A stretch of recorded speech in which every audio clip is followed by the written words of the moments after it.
Okay, we're going to continue our dragon series on chromatic dragons with the black dragon. Now, the black dragon is very different to its D&D counterpart in Pathfinder, so there are going to be some major differences here. Less so with the red, more so with this, and the others we'll see how we go.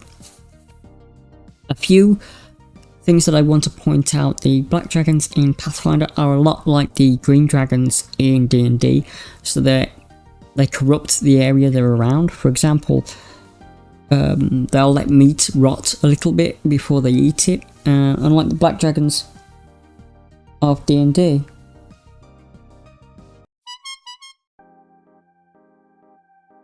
In D&D, they're known as skull dragons. Although they still live in the same swamp and areas, and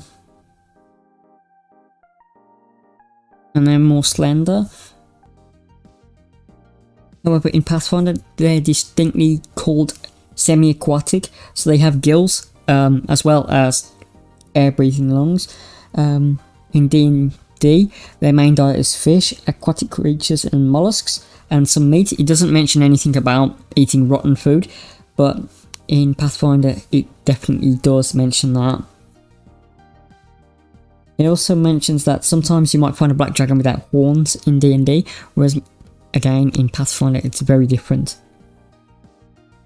Black dragons are also called skull dragons in D&D, and they're not called that in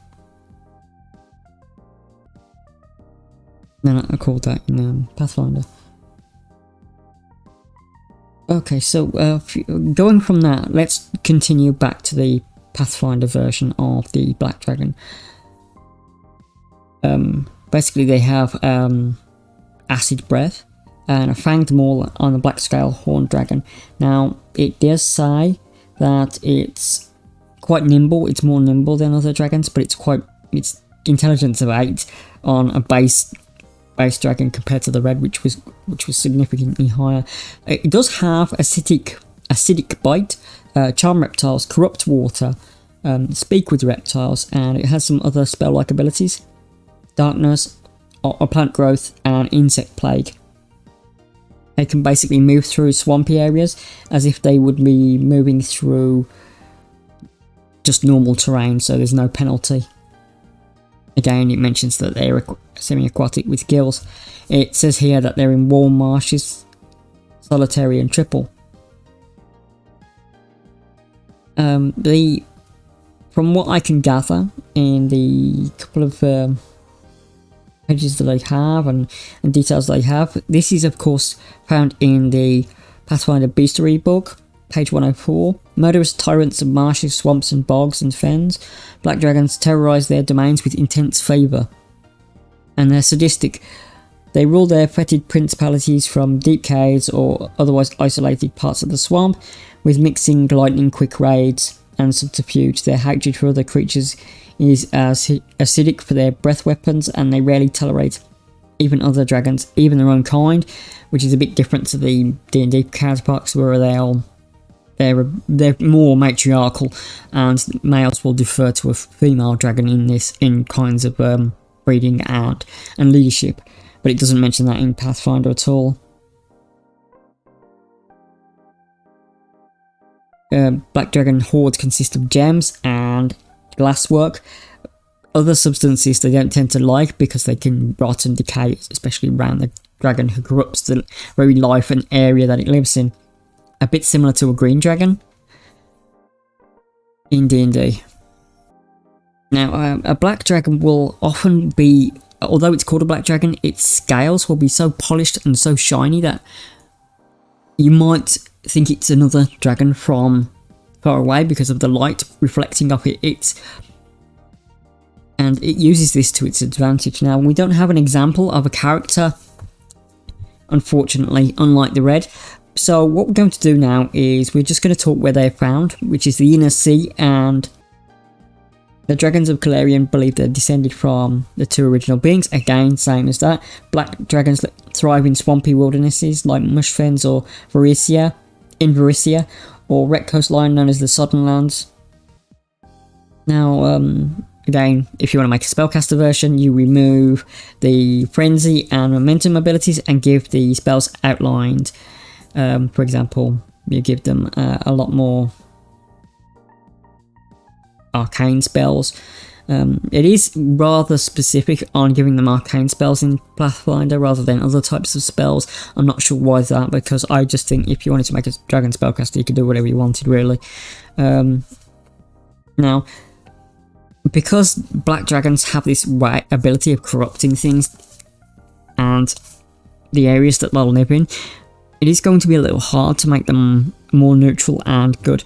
But you can do it. How you do it is this, my thoughts would be that you would have to write in a backstory of how the dragon became good. Now, you can do this with obviously a found egg, or buying an egg off a merchant or something.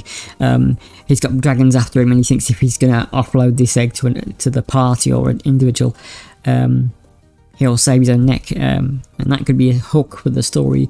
You investigating what the egg is. Obviously, it's a dragon egg, but you know, maybe if the people are after you, you could use that as a hook, and you can decide whether you want to train it in the forces of good or bring it up more neutrally than its evil counterparts. Again, it describes them as being rather offish with their mates and children, so as soon as they can basically look after themselves, they'll just push them out of the nest area. Black dragons are intensely solitary creatures in Pathfinder, and they can't stand each other. Even moments after mating, they will be back at each other's throats. I'm not sure why that is. There might be more lore out there than I have access to, so if anyone has access to that would be great. But it seems to me that compared to the red and other dragons, the black dragon in Pathfinder is more of an afterthought. Black dragons are sometimes seen as the embodiment of evil in a lot of campaigns, and it describes them as chaotic evil. In the stats that I have, chaotic evil doesn't necessarily mean like serial killer or Joker. It can just mean that they do what they want when they want. It's very easy to confuse the alignment system with characters out there, such as in comics, such as in other games and stuff. Chaotic evil is basically a very selfish individual that doesn't care about law or order or anything as long as they get the wrong way. It's not like a serial killer or anything like that. It can be, but often it's not. Older black dragons can create an acid pool of 5 foot per age category of the dragon. When an acid pool is created, anyone inside takes an immediate amount of damage equal to the dragon's breath effect. Half of a reflex, basically, damage. Any creature that starts its turn touching the pool takes damage, but can make a reflex save for, again, half. Each round, the total damage dice of the pool is halved until the result would be less than 1d6. The acid pool floats on water and deals damage to anything above the surface. It's got an acidic bite, 2d6 damage, charm reptiles, which is quite cool.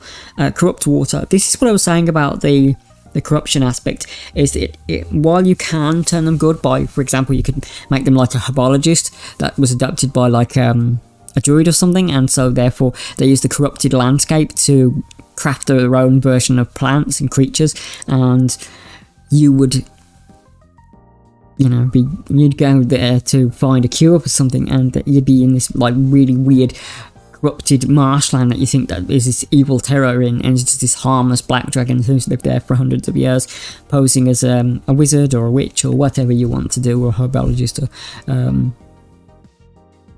The thing is that a lot of people will want to stick to alignment on creatures, and I can understand that, but dragons are supposed to be a bit beyond that. Whereas their motives as they live for a long time, they can be unknowable, and they might appear as pleasant even though that they're in fact evil. Or they might appear overly evil. For example, a lawful good character could wipe out, as I said before, could wipe out a civilization, because it would consider itself a good act, because it was an evil empire or something, or the king had done something horrible in his past, so his empire should not stand on the foundations of his evil past. So it is a way to change your characters into things. Now, I did provide a better example in the red, but because we had more information about the character and the demeanour of dragons of the red variety rather than the black variety, all we can get from them is the corruption aspect and the fact that they're extremely solitary. Unlike the reds, which want to control empires, the blacks are more individualistic, so you could do them as a bard quite easily,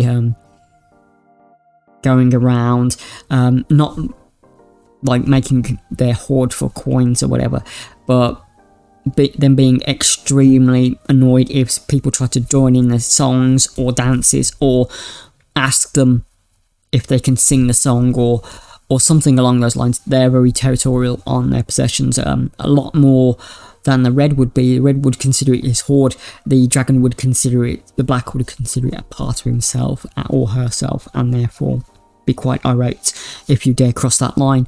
But those are things to consider if you want to turn it into a neutral or good character. Okay, so that's the Black Dragon video today. Thank you everyone for watching. Do take care of yourselves, and bye.